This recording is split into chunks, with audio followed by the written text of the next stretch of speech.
দর্শক এই পর্যায়ে জানিয়ে দিচ্ছি আজকের সংবাদপত্রের গুরুত্বপূর্ণ শিরোনাম।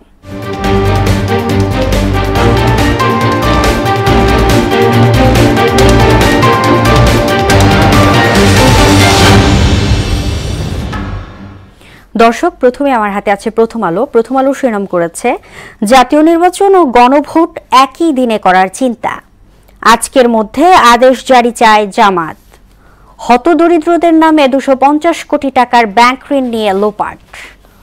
দৈনিক ইত্তেফাক শিরোনাম করেছে দলগুলোর তীব্র বিরুদ্ধে চ্যালেঞ্জ দেখছে সরকার, নির্বাচন ও গণভোট একসঙ্গে হলে বাঁচবে 3000 কোটি টাকা। চীনা পণ্যের শুল্ক কমছে, ওয়াশিংটনকে বিরল খনিজ পদার্থ দেবে বেইজিং। সমকাল শিরোনাম করেছে জুলাই সনদের কয়েকটি দফা অগোচরে বদল। জুলাই সনদ প্রসঙ্গে এনসিপি বিএনপি সই করে হ্যাঁ বলছে, না বলার সুযোগ নেই।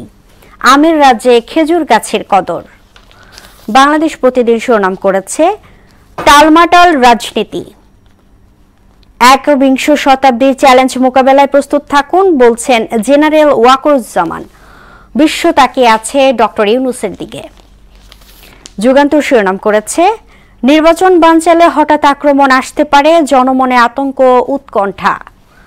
স্থায়ী কমিটির সংবাদ সম্মেলনে মির্জা ফখরুল, জাতীয় নির্বাচনে আগে গণভোট অযৌক্তিক। সংবাদ সম্মেলনে ডক্টর তাহের বলেছেন নির্বাচনের আগেই দিতে হবে গণভোট। এবং সর্বশেষ the Daily Star, issues order to implement July charter by today, Jamaat. Rift among parties process challenge for the government.